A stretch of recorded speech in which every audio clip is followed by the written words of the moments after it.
नमस्कार, मैं अरविंद पांडे अपने सभी मातृशक्तियों को अंतर्राष्ट्रीय महिला दिवस की हार्दिक बधाई देता हूं, शुभकामनाएं देता हूं। मातृशक्ति वंदनीय है, पूजनीय है, ऐसा हम सब बचपन से ही अपने परिवार में, अपने समाज में और देश की संवैधानिक पुस्तकों में, अपने घर में रखी धार्मिक पुस्तकों में महिलाओं को सर्वोपरि सम्मान के साथ उनके अधिकारों की बात का वर्णन हर तरफ किया गया है। हमारे समाज में मातृशक्ति के वात्सल्य के स्वरूप को, उनके पालन पोषण में उनकी तल्लीनता को और शक्ति स्वरूपा के रूप में संहारक का जो चित्रण दिया गया है, निश्चित तौर पर कहा जाता है कि यत्र नारीस्य पूज्यते रमन्ते तत्र देवता। जहां नारी शक्ति की पूजा होती है वहां देवता निवास करते हैं, जहां नारी शक्ति का उपहास होता है वहां भगवान निवास नहीं करते हैं। स्वामी विवेकानंद जी ने अपने जीवन काल में 3 मिशन विशेष रूप से, जो हम सब विवेकानंद जी को अध्ययन करते समय पढ़ते हैं, रामकृष्ण मिशन, दूसरों की सेवा और स्वयं का मोक्ष, दूसरा उनका दरिद्र नारायण की अवधारणा जो आज अंत्योदय के रूप में काम कर रहा है, समाज के अंतिम व्यक्ति के उदय की कल्पना, और जो सबसे बड़ा और सबसे सारगर्भित मिशन स्वामी विवेकानंद जी के द्वारा सिस्टर निवेदिता का चलाया गया, वह महिला सशक्तिकरण, नारी उत्थान और मिशन शक्ति के रूप में आज भी समाज में देखने को मिलता है। हमारे परिवार में जिस प्रकार से हमारी माताएं, हमारी बहनें अपने अपने परिवार में पूरे सुरक्षा, संरक्षा, वैभव, धन की मालकिन, स्वामिनी के रूप में काम करती हैं, निश्चित तौर पर परिवार में पुरुषों की अपेक्षा उनके हर प्रकार की सुख सुविधाओं पे जो चिंतन होता है, निश्चित तौर पर यह भारतीय परंपरा का द्योतक है। आपको आज के दिन और इस समय वर्तमान में जो चुनावी वातावरण चल रहा है उसको कनेक्ट करते हुए जो आपके बीच में मैं एक बात रखना चाहता हूं, आपकी जानकारी के लिए। आप भी इसको आराम से सर्च करके जान सकते हैं, हम सब भी सर्च करके ही जानते हैं कि भारत एक ऐसा देश है जो आजादी के बाद, सार्वभौमिक राष्ट्र होने के बाद पहले ही दिन से महिलाओं और पुरुषों को एक समान मताधिकार दिया गया है। अमेरिका जैसे समृद्ध देश को, बहुत दिनों से विकसित देश को भी मताधिकार का प्रयोग देने में अपने देश की महिलाओं को 144 साल लग गए। 19वीं सदी के अंत में और 19वीं सदी से पहले दुनिया के सभी देशों में ऐसा मान्यता था, ऐसा माना जाता था कि महिलाओं को मताधिकार के प्रयोग से दूर रखना चाहिए। 19वीं सदी के अंत में 1895 और उसके इर्द गिर्द स्वीडन, आइसलैंड, फिनलैंड और ऑस्ट्रेलिया जैसे देशों में महिलाओं को आंशिक रूप से एक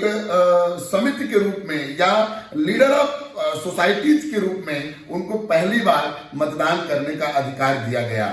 आपको जान करके आश्चर्य होगा कि सऊदी अरब में आज भी महिलाएं गाड़ी नहीं चला सकती, और पिछली बार के चुनाव में 40 साल बाद चुनाव हुआ, वहां 3 बार ही अब तक चुनाव देने का अवसर आ पाया है। तो 30 महिलाओं को अंतिम प्रिंस ने, अब्दुल्ला जी ने अंतिम बार 30 महिलाओं को सूरी कमेटी बना के नामित किया, और बाद में उन्होंने महिलाओं को मताधिकार का प्रयोग देने की बात कही। 13 लाख मतदाताओं में मात्र 30,000 महिलाएं इनरोल्ड हो पाई, जो अपेक्षाकृत प्रतिशत में अभी भी बहुत कम है। अभी हमारे पूरे सामाजिक दृष्टिकोण से ब्रिटेन जैसे देश में, अमेरिका जैसे देश में महिलाओं को जो हम समानता और अधिकार देने की बात करते हैं, उनको एक समान संपत्ति में अधिकार, कई ऐसे देश रहे 19वीं सदी के अंत में कि उन महिलाओं को मताधिकार का प्रयोग दिया गया जिनका संपत्ति में अधिकार था। मैं भारतीय महिलाओं को अपनी सनातन संस्कृति के गौरवमयी गाथा के आधार पे उनके चरणों में अपना वंदन करता हूं कि आपको समाज ने हमेशा आगे रखा, और आप समाज का नेतृत्व भी जब करना होगा, अपने संस्कृति का नेतृत्व जब करना होगा, राष्ट्र के प्रति जब नेतृत्व करना होगा, तो आप हमेशा आगे आई हैं। और हमारे देश में जैसा संविधान है, आज जैसा संविधान बनाया गया, आपको जानकर के एक बात और आश्चर्य होगा कि महात्मा गांधी जो हमारे देश के राष्ट्रपिता के रूप में जाने जाते हैं, वह भी शुरू में यह बात जान करके महिलाओं के मताधिकार के प्रयोग के विरोध में थे कि सार्वभौमिक देश में विश्व के संविधानों का अवलोकन करते हुए प्रथम दृष्टया या पहली बार में ही महिलाओं को मताधिकार का संपूर्ण अधिकार न दिया जाए।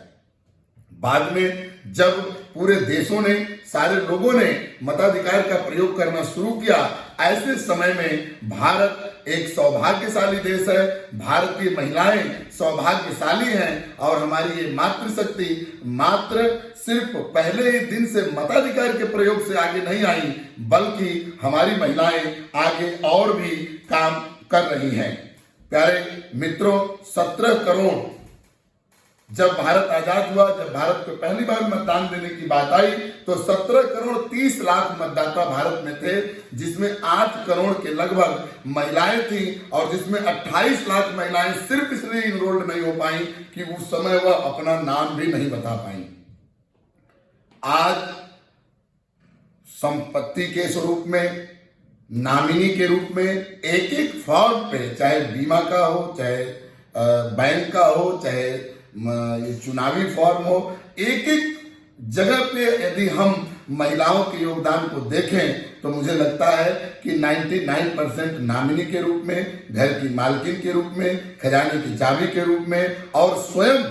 देवी के रूप में और माँ का स्वरूप वात्सल्य के रूप में, पत्नी का स्वरूप सहधर्मी के रूप में, बेटी का स्वरूप हमारी पुत्री के रूप में, बहन का स्वरूप ऐसा जिस रक्षे से हमारे हाथ को, कलाई को बांधती हैं। आप कल्पना करिए कि जिस प्रकार से एक हाथी का बच्चा बचपन में कड़ी में, सीकड़ में बांधा जाता है, लोहे की जंजीरों में बांधा जाता है और जवानी में डोरे में बांध देते हैं उसको, और वो डोरा तक छुड़ाने की हिम्मत उसकी भी नहीं हो पाती, कल्पना नहीं कर पाता, उस प्रकार रक्षा बंधन का जो रक्षा सूत्र है, वह रक्षा सूत्र यदि हमारे विश्वास का धागा है तो बड़े से बड़े दुश्मन उस रक्षा सूत्र की रक्षा को तोड़ नहीं पाते। ऐसे बहन और भाई के परंपरागत त्योहार को हम सब मनाते हैं। ऐसे महिलाओं के स्वरूप को सभी जगहों पे देवी का स्वरूप, संवैधानिक स्वरूप में, गरिमामयी स्वरूप और समाज की दृष्टि में सदैव ही सर्वोच्च स्थान रखने वाली ऐसी हमारी देवी स्वरूपणी मातृशक्तियों को कोटि कोटि प्रणाम, नमस्कार।